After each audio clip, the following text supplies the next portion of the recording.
नमस्कार दोस्तों, मैं अनामिका आज फिर से आपके बीच हूँ अपनी एक नई कविता लेकर। आज की मेरी कविता का शीर्षक है नाता।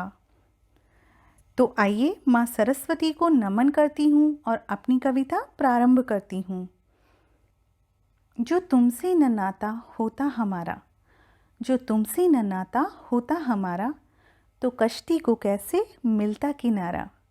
जो तुमसे न नाता होता हमारा, तो कश्ती को कैसे मिलता किनारा। ये उपवन की कलियां कभी खिल न पाती, उपवन की कलियां कभी खिल न पाती, जो दीपक से मिलती कभी ना ये बाती। उपवन की कलियां कभी खिल न पाती, जो दीपक से मिलती कभी ना ये बाती। सांसों को तनिए गवारा न होता, सांसों को तनिए न होता गवारा, सांसों को तनिए न होता गवारा। जो तुमसे न नाता होता हमारा, जो तुमसे न नाता होता हमारा, तो कश्ती को कैसे मिलता किनारा। मैं ख्वाबों में तेरे सपनों में आती, मैं ख्वाबों में तेरे सपनों में आती, नैनों में भरकर हृदय से लगाती। मैं ख्वाबों में तेरे सपनों में आती, नैनों में भरकर हृदय से लगाती। तुम बिन न जीवन का होता गुजारा, तुम बिन न जीवन का होता गुजारा। जो तुमसे न नाता होता हमारा, तुम बिन न जीवन का होता गुजारा। जो तुमसे न नाता होता हमारा। चटक चांदनी सी न नभ में बिखरती, न पूनम के चंदा सी मैं यूं निखरती। चटक चांदनी सी न नभ में बिखरती, न पूनम के चंदा सी मैं यूं निखरती। जो चितवन से तुमने न होता निहारा, जो चितवन से तुमने न होता निहारा। जो तुमसे न होता नाता हमारा, जो तुमसे न होता नाता हमारा, तो कश्ती को कैसे मिलता किनारा।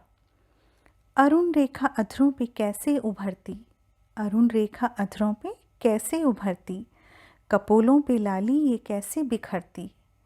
अरुण रेखा अधरों पे कैसे उभरती, कपोलों पे लाली ये कैसे बिखरती। नाम मेरा जो तुमने न होता पुकारा, नाम मेरा जो तुमने न होता पुकारा। जो तुमसे न नाता होता हमारा, जो तुमसे न होता नाता हमारा, तो कश्ती को कैसे मिलता किनारा।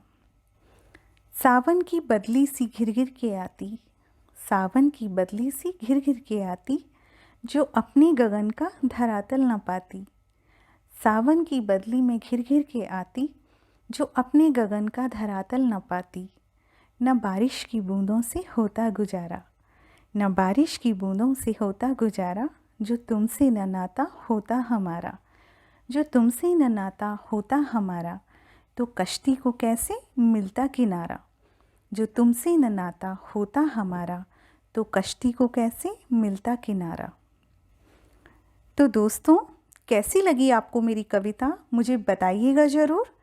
मेरे चैनल अनामिका के सुर को सब्सक्राइब कीजिए, लाइक शेयर एंड कमेंट्स कीजिए।